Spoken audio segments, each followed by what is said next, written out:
আরে অভিমন্যু, কেমন জমি বিভাগটা চাইতে গেলি বল? তাহলে তো আজ আর তোরই সর্বনাশ হতো না রে। আজ তোর কথা ভেবে আমার বুকটা সত্যি ব্যথা করে উঠছে রে।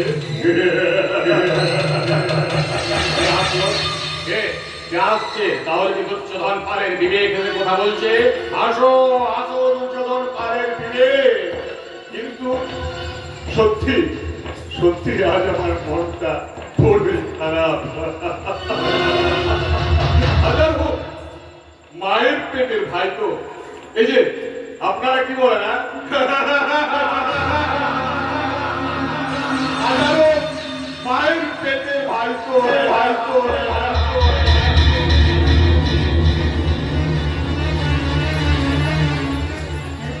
কেউ কিচ্ছু বলবে না। সভ্যতার বিষে মানুষের বিবেক আজ বোবা হয়ে গেছে। টাকা পয়সায় শিক্ষা দীক্ষায় মানুষ যত বড় হচ্ছে ততটাই শুকিয়ে ছোট হয়ে যাচ্ছে। একই পরিবারে একই ছাদের নিচে বাস করেও প্রত্যেকটা মানুষ আজ একা, ভীষণ একা। আমিও আজ ভীষণ একা রে বোন, তাই তো তোর কাছে ছুটে এলাম।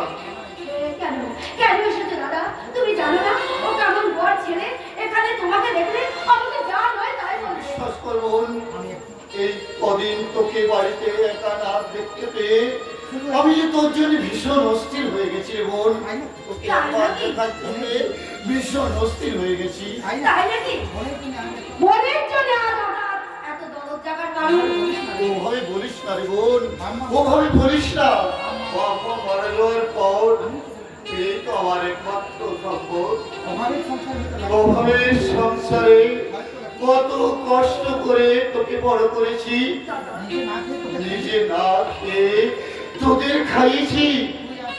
হয়তো টাকার অভাবে তোকে আমি লেখাপড়া শিখাতে পারিনি রে বোন, কিন্তু কিন্তু তোকে তো আমি খাইয়ে পরিয়ে মানুষ করেছি বোন। জানি, আমি সব জানি দাদা।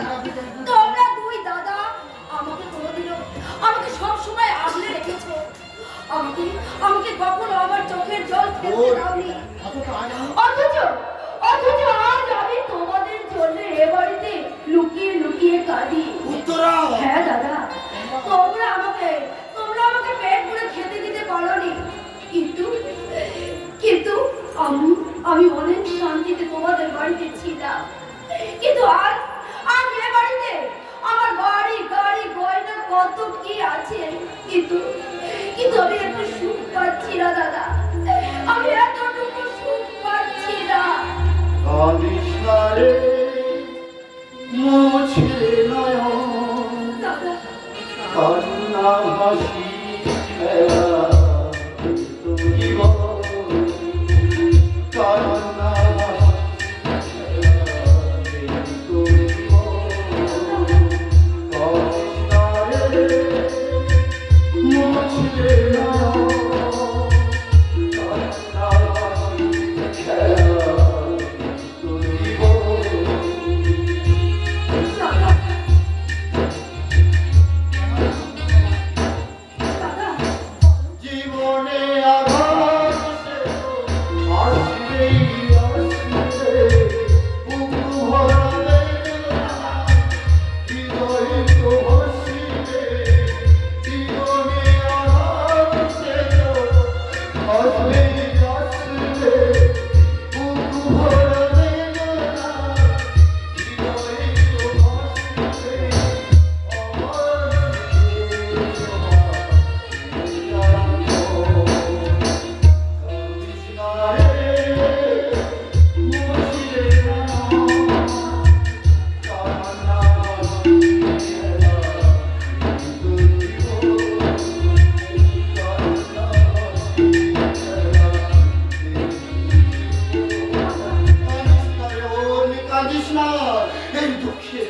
আমাদের বেশি দিন থাকবে না।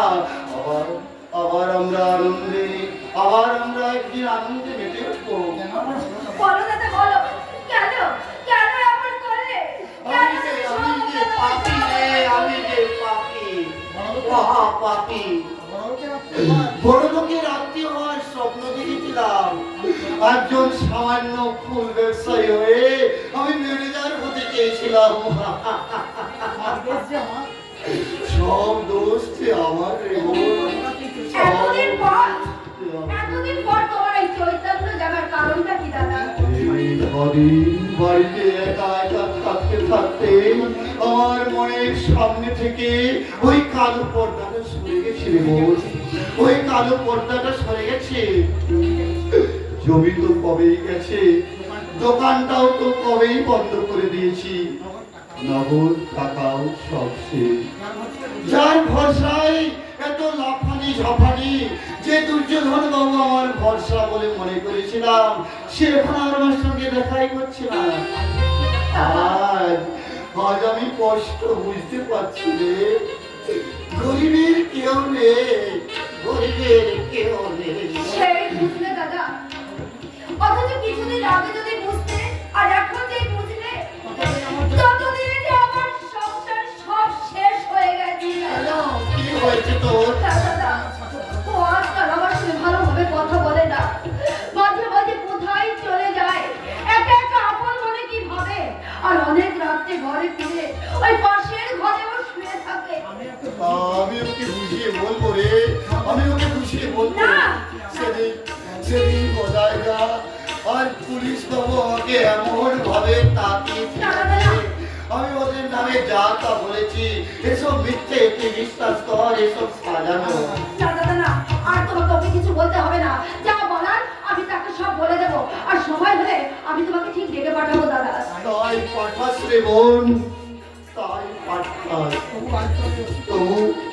তবু যাবার সময় তোর এই অশিক্ষিত মূর্খ বড় ভাইটাকে তুই ক্ষমা করে তুই ক্ষমা করে। দাদা, দাদা, তুমি তো ক্ষমা চাইছো, কিন্তু আমি কার কাছে ক্ষমা চাইবো দাদা? আমার অপরাধটা যে কি আমি যে আজও বুঝতে পারলাম না দাদা। আমার ঠাকুর, তুমি আমার স্বামীর মনের শান্তি ফিরিয়ে দাও ঠাকুর, আমার স্বামীর মনের শান্তি তুমি ফিরিয়ে দাও। যাকে ফিরে পেতে চাইছো তাকে আর তুমি কোনোদিনও ফিরে পাবে না।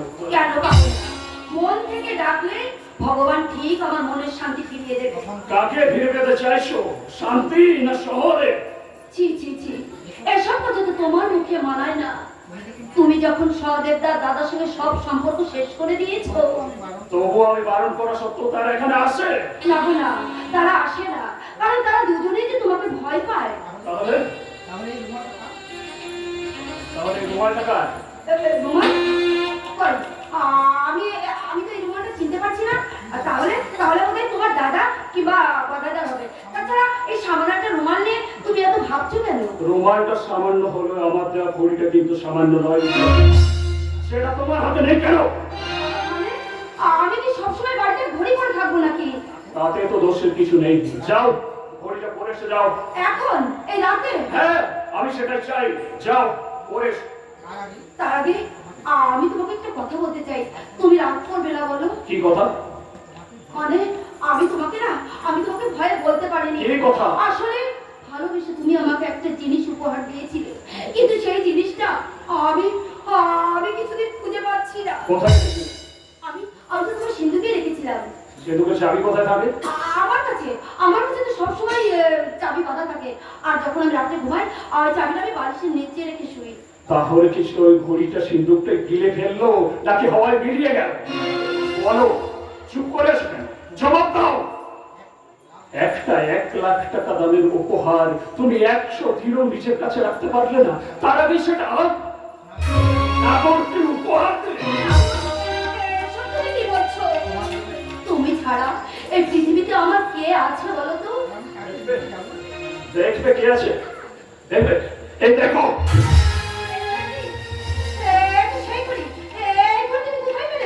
আমার সঙ্গে একদম নাটক করার চেষ্টা করবে না উত্তরা। তুমি একটা সহদেবকে প্রেজেন্ট করেছিলে, আর আমার তো অসীম ভালোবাসার উপহারটা সহদেব একটা বাজারে নার্সিং ওয়ালির হাতে বেঁধে দিয়েছে। তুমি কি বলছো? হতে পারে না, কিছুতেই হতে পারে না। পারে, আর তাই তো সহদেব এখানে এসেছিল। আর ওটা কার রুমাল?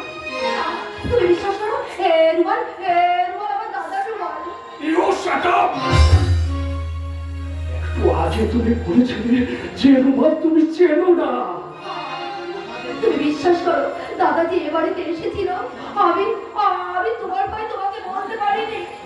একটা থেকে থাকার জন্য তুমি আর কত মিথ্যে বলবে তোরা, আর কত মিথ্যে বলবে? এ তুমি কি বলছো? সামান্য একটা ফুলগালি মেয়ে হয়ে তুমি আমাকে যে ভালোবাসা দিয়েছো, সোনার সংসার দিয়েছো, সেই সুখের স্বর্গে কি কেউ বেঈমানের বীজ ঢালতে পারে? কেন কেন এমন করলে তোরা? তুমি কেন এমন করলে? আমি তো তোমাকে ভালোবাসি, ভীষণ ভীষণ ভালোবাসি। সেই ভালোবাসার প্রতিদানে কেন কাল নাগিন হয়ে আমার এই জীবনটাকে বিষাক্ত করে দিলে? কেন কেন কেন? আমার ঠাকুর, এ তুমি কি করলে ঠাকুর? অভাগিনীকে নরক থেকে তুলে এনে তুমি যে স্বর্গের ছবি দেখিয়েছিলে, সেই ছবি তুমি কেন কেন আমার কার মতো মুছে দিলে? কেন? হাজার চোখের জলও তুমি আমাকে ভোলাতে পারবে না উত্তরা, তুমি আমাকে ভোলাতে পারবে না। এখনো বলো, তোমার পেটের সন্তানটা কার? আমার না সহদেবের? যদি প্রাণে বাঁচতে চাও, এখনো সত্যিটা বলো। না, বলো। আমি আমি চাই না, চাই না আমি বাঁচতে। তুমি তুমি আমাকে মেরে ফেলো, নিজের হাতে তুমি আমাকে মেরে ফেলো। একদিন যাকে আমি ভালোবেসেছিলাম, সেই ভালোবাসা আমি তোমার পায়ে জীবনে অঞ্জলি দিলাম। তুমি যদি আমাকে মেরে ফেলে শান্তি পাও, তাহলে ভালো, আমাকে মেরে ফেলো, মেরে ফেলো, আমাকে আমাকে মেরে ফেলো। তাই মারবো, তাই মারবো। তোমাকে খুন করে তোমার শরীরে খাঁচাতে তোমার ভাষাটাকে মুক্তি দেব, মুক্তি দেব।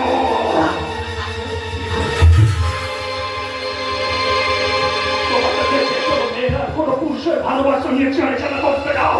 তোমাকে দেখে কোনো মেয়ে আর কোনো পুরুষের ভালোবাসা নিয়ে ছেড়ে খেলা করতে নাও। তোমাকে দেখে কোনো মেয়ে আর কোনো পুরুষের ভালোবাসা নিয়ে ছেড়ে খেলা করবে না।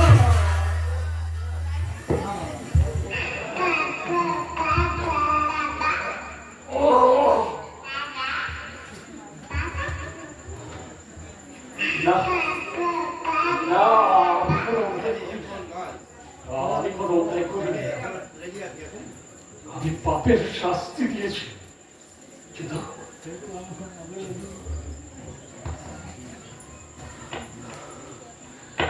আমি যে তোমাকে এখন ভালোবাসি উত্তরা, ভীষণ ভালোবাসি। আমি যে তোমাকে এখনো ভালোবাসি। তোমাকে ছাড়া আমি কি নিয়ে বাঁচবো? তোমাকে ছাড়া আমি কি নিয়ে বাঁচবো উত্তরা? কে কে বাবা বাবা বলে ডাকলো?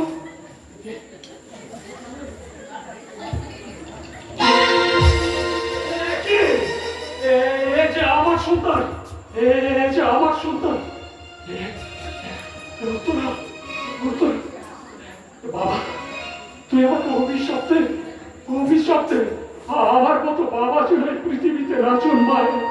একটা সত্য কথা পুরীকে পৃথিবীতে আসার আগেই অন্ধকারে ঠেলে দিল। তাকে তুই ক্ষমা করিস না বাবা, তাকে তুই ক্ষমা করিস না।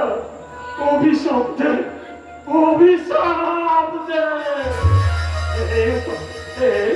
একটি ভাত, শুধু একটি ভাত চোখ মেলে তাকান তোরা, একটি ভাত চোখ মেলে তাকান। বিশ্বাস করো তোমাকে নিয়ে আমি অনেক অনেক অনেক অনেক অনেক দূরে চলে যাবো। সেখানে একটা পাতায় ছাড়া ঘর বানাবো, তুমি আর আমি থাকবো। তোমাকে আর কখনো বকবো না উত্তরা, তোমাকে আর কখনো বকবো না উত্তরা। একটি ভাত শুধু চোখ মেলে তাকাও না উত্তরা, একটি ভাত। না এই ব্যর্থ জীবনের বোঝা আমি আর ধরতে পারবো না। তাই নিজেকে শেষ করে দিয়ে আমি তোমার কাছে ফিরে যাবো উত্তরা, তোমার কাছে ফিরে যাবো। আমি আমি এক্ষুনি এই গ্রাম ছেড়ে পালিয়ে যাচ্ছি ভাই। তা যাওয়ার আগে তোমাকে একটা সত্যি কথা বলতে এলাম। কিছুক্ষণ আগে গঙ্গারামে ধাবায় তুমি যা দেখে এসেছো সবটা একটা নাটক, সাজানো ঘটনা। মানে মা বাবু ডুপ্লিকেট চাবি দিয়ে তোমাদের সিন্ধুক খুলে আমি ঘড়িটা চুরি করেছিলাম। মা বাবু সেই বইটা সাবিত্রী হাতে পড়িয়ে দিয়েছিল। সাবিত্রী ও মা বাবু সেখানে কোথায় বলেছিল উত্তরা বা সদেবী এসব কিছুই জানে না। ওরা দুজনে ফুলের মতো নিষ্পাপ পবিত্র। এই সবই মা বাবু ষড়যন্ত্র। দাদা শুনো, কি বলছো তুমি? হ্যাঁ হ্যাঁ, আমি তোমাদের নুন খেয়েছি। সারা জীবন ধরে মা বাবু চামচা হয়ে কাজ করলো। আমি আমি আমি তোমাকে ভালোবাসি অবি। তাই মা বাবু তার ভাই পেটে ভাইকে ফাঁসি দেওয়ার চাইলো। এই ফালতু ছেলের চাপ মেলতে পারলো না। তাই তাই যদি বাঁচতে চাও উত্তরা নিয়ে গামতি বহু দূরে অনেক দূরে চলে যাও। কাকে নিয়ে যাবো বলে? কাকে নিয়ে যাবো? আমি তো ওই নিষ্ঠুর মেয়েটার গলা টিপে খুন করে না অবি না, সে হতে পারে না। ওই দেখো, ওই দেখো। উত্তরা উত্তরা উত্তরা দাঁড়িয়ে থেকো না অবি, তাড়াতাড়ি এসো। ওর বাচ্চা এখনো আশা আছে, হসপিটাল নিয়ে গেলে। এসো অবি, চলো চলো অবি, চলো। ওকে আমরা হসপিটাল নিয়ে যাই। তা চলো। ওর বাচ্চা নিয়ে যাবো। মা বাবু ঘরে পুলিশ দাঁড়িয়ে আছে। ওকে ওকে আমরা চলো বাইরের দরজা দিয়ে হসপিটাল নিয়ে যাই। দেরি করো না অবি, চলো চলো।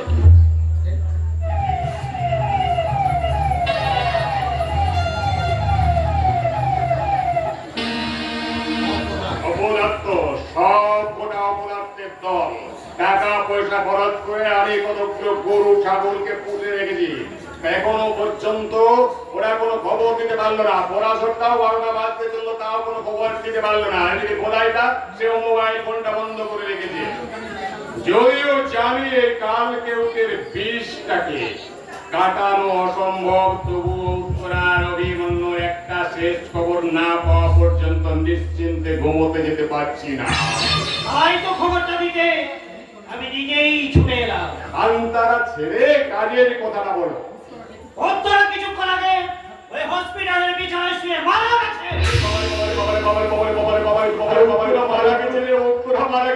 কি শান্তি, কি শান্তি! একটা ফুলওয়ারির তারও বাচ্চা হবে, আর সেই বাচ্চাও আমার জমির ভাগ নেবে। কিন্তু কিন্তু উত্তরা হাসপাতালে গেল কিভাবে? অভিমন্যু কিছু বুঝতে পেরেছিল, তাই পেছন দরজা দিয়ে ওকে হাসপাতালে নিয়ে গেছে। আর ব্যাপারটা বুঝতে পেরেই আমি এই ঘন্টাকে নিয়ে হাসপাতালে ছুটে গেছি। আর আমরা ওখানে পৌঁছানোর আগেই সব শেষ। অভিমন্যু কোথায়? অভিমন্যু তাকে জিজ্ঞেস করা হয়েছে? না, আমরা যাওয়ার আগেই অভিমন্যু উত্তরা লাশ হাসপাতালে ফেলে রেখে পালিয়ে গেছে। তাহলে তুমি কি এখানে তোমার এই বদনখানা দেখাবার জন্য ছুটে এসেছো? যাও, যেখান থেকে পারো, কেমন করে পারো, ওই অভিমন্যুকে রাতের মধ্যেই হাত পোড়াতেই হবে। মনে রেখো, উত্তরা হলো আমার উপর একমাত্র, কিন্তু আসল উদ্দেশ্য হলো আমার ওই অভিমন্যু। ওর কলকাতার ব্যবসাটাকেও আমার নিতে হবে। আমি জানি স্যার, সেই জন্য চারিদিকে ফোর্স পাঠিয়ে দিয়েছি। Rail station, bus stand, highway, প্রত্যেক জায়গায় ওরা ছড়িয়ে পড়েছে। আশেপাশে থানাগুলো এলাকা হয়েছে স্যার। আমার মনে হয় ও সোজা এখান থেকে গিয়ে কলকাতায় ওঠার চেষ্টা করবে। আর সেই কথা ভেবে আমি রামবাজার কন্ট্রোলে খবর পাঠিয়ে দিয়েছি স্যার। তাহলে তুমি আর এখানে দেরি করো না, পড়াশোনা থানায় যাও, যে কোনো মুহূর্তে যে কোনো খবর আসতে পারে। এটা তো খারাপ খবর আছে স্যার। মাস্টার মশাইয়ের ছোট ছেলে অর্জুন তার বৌদিকে নিয়ে এসপি সাহেবের কাছে আপনার বিরুদ্ধে ধর্ষণের অভিযোগ করেছে। শালা অর্জুন আমার বিরুদ্ধে থানায় গেছে। শালাকে আমি 1 লাখ টাকা দিয়েছিলাম, শালা আমার টাকাটা খেয়ে হজম করে এখন শালা আমার বিরুদ্ধেই চলে যাচ্ছে। বাপ বেটা আবার হাত মিলিয়েছে। ওরা নাকি দুর্যোধন সরকারের একটা ডায়েরি খুঁজে পেয়েছে। আজ রাতে খবরের কাগজে নাকি সেই সব খবর ছাপা হবে। আর তাহলে এখন কি করবেন স্যার? ও নিয়ে তোমাকে চিন্তা করতে হবে না। ওসব মশা মাছি মারার কৌশলটা আমার জানা আছে। তুমি শুধু যে কোনো ভাবে ওই অভিমন্যুকে অ্যারেস্ট করার চেষ্টা করো। মনে রেখো, আজ রাতের মধ্যে ওকে লকআপে ঢোকাতেই হবে। পারবো, পড়াবো, নিশ্চয়ই পড়াবো স্যার। কাল সকালের আগেই আপনি ওই সুখবরটা পেয়ে যাবেন। চলে ঘন্টা ওই এসপি সাহেবের সঙ্গে তো আমাদের মাছ হারার বন্দোবস্ত আছে, তাই ওই রেপ কেস নিয়ে আমি ভাবি না। আমি ভাবছি ওই অর্জুনটার কথা। ও আপনি শুধু হুকুম করুন বড়বাবু। আজ রাতে যে কোনো ভাবে ওর কাগজ ছাপানোটা বন্ধ রাখতেই হবে।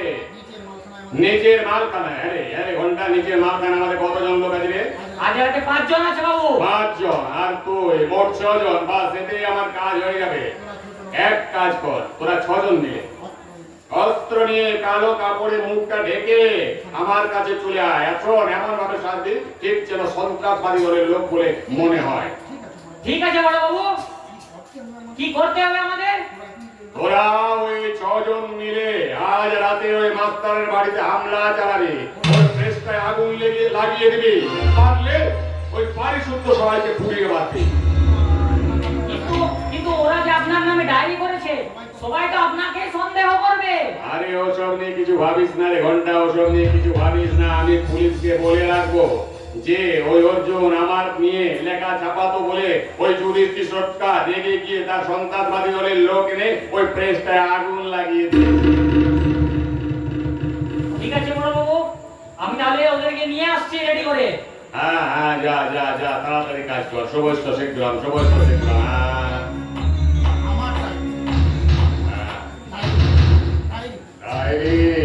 ডায়েরি কি আসে ওই ডায়েরিতে? যুধিষ্ঠির সরকারে খাওয়াতে আসার পরে সে জানতে পেরেছিল আমার গোপন মেয়ে পাচার চক্রের এবং গোপন অস্ত্র ব্যবসার কারবার। তার মানে ওই ধাবাতে বসে ডায়েরিটা লিখেছে। হ্যাঁ, এই ধাবাতে বসে সেই ডায়েরিটা লিখেছে। ডায়েরিটা যদি ধাবার ভেতর লেগে থাকে তাহলে সেই ডায়েরিটা ধাবার বাইরে গেল কিভাবে? এই প্রশ্নটা আমাকে ভাবাচ্ছে। কিছুতে উত্তরটা খুঁজে পাচ্ছি না, মাথাটা কাজ করছে না। এত রাত থেকে চিন্তা করলে মাথা কোনো কাজ করে না বড়বাবু। খাওয়া দাওয়া করে শুয়ে পড়বেন চলে। হ্যাঁ রে সাবিত্রী, তুই কি মাস্টারের বাড়িতে গিয়েছিলি? কি বলে এসেছিলি? আপনি যা বলতে বলেছিলেন আমি তাই বলেছি। যুধিষ্ঠিরের ডায়েরিটা তুই ওদের হাতে দিয়ে আসিস না দিলে সাবিত্রী? ডায়েরি আমি কোথায় পাবো? তা তো আমি জানি না। মনে কর তুই ওই ডায়েরিটা তোর এই জামার ভেতর যদি লুকিয়ে নিয়ে যাস, তাহলে তো আমরা বাইরে থেকে কেউ কিছু বুঝতে পারবো না। অত বড় ডায়েরি কি জামার ভিতরে করে নিয়ে যাওয়া যায়? হ্যাঁ, তা যায় না। ঠিক আছে, চল। এই শোন, যে ডায়েরিটাকে আমরা কেউ চোখেই দেখলাম না, সেই ডায়েরিটা ছোট বড় মেজো কি সেজো তুই কি করে জানলে? আমি না মানে ডায়েরি তো মানে বেশ বইয়ের মতো বেশ বড়ই হয় তাই। না না না, মেজো ছোট সেজো বড় সব রকমের হয়। এই শালি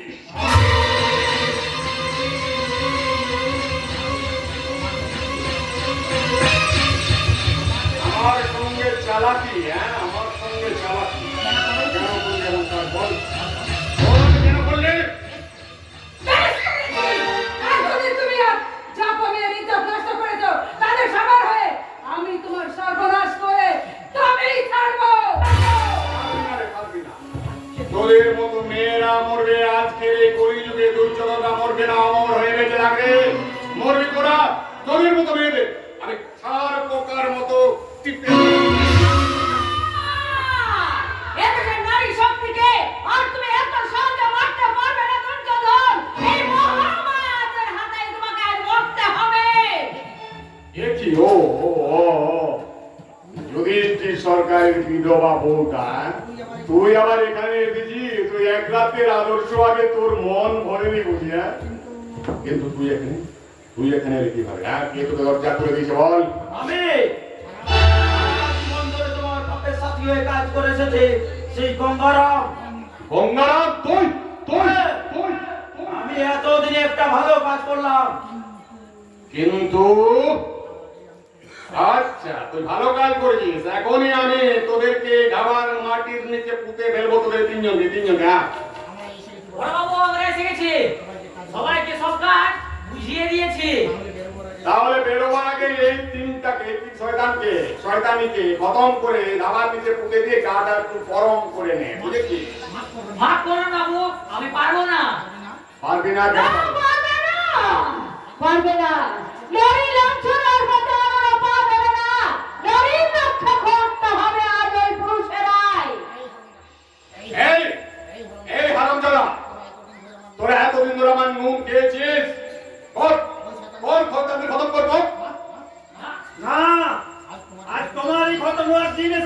এ কি কৃষ্ণকান্ত মাস্টার, তুমিও?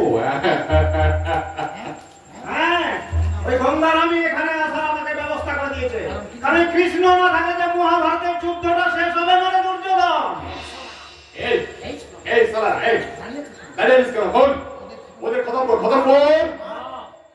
আমার পাপের বিচার করার জন্য আজ আমরা এখানে এসেছি। এ কি শহরে তুই তুই? ও তুমিও? হ্যাঁ, আমি অর্জুন, আমার চিরশত্রু, যাকে তুমি ছলনায় ভুলিয়ে রেখেছো। আর আমি ভীম, আমার একমাত্র বোনের মৃত্যুর আমি বদলাও নিতে এসেছি। না না না না, এ তুই থাকি না, তুই কে? তুই কে? বল সদা, তুই কে? অভিমন্যু, তোমার মায়ের পেটের ভাই। অভিমন্যু তুইও? হ্যাঁ হ্যাঁ, দাপরের দুর্যোধন তার জমির লোভে জ্ঞাতি ভাইদের হত্যা করতে চেয়েছিল, আর তুমি নিজের ভাইকে ফাঁসির কাছে ছোড়াতে চেয়েছিলে। আরে আমি তো তোর মায়ের পেটের ভাই রে, আমাকে তুই মারিস না ভাই, আমাকে তুই মারিস না। তোমার জন্য ওই নিষ্পাপ মেয়েটাকে আমি গলার টিপে খুন করেছি, তাই তো তোমাকে আমি বাঁচিয়ে রাখতে পারবো না। দাদা, ভাই হয়ে খাইতে মারার মতটা তুমি শিখিয়েছো। না, ওই বললো না, তুমি একা নও। এই স্বাধীন দেশকে এই রাক্ষসের গাছ থেকে মুক্ত করতে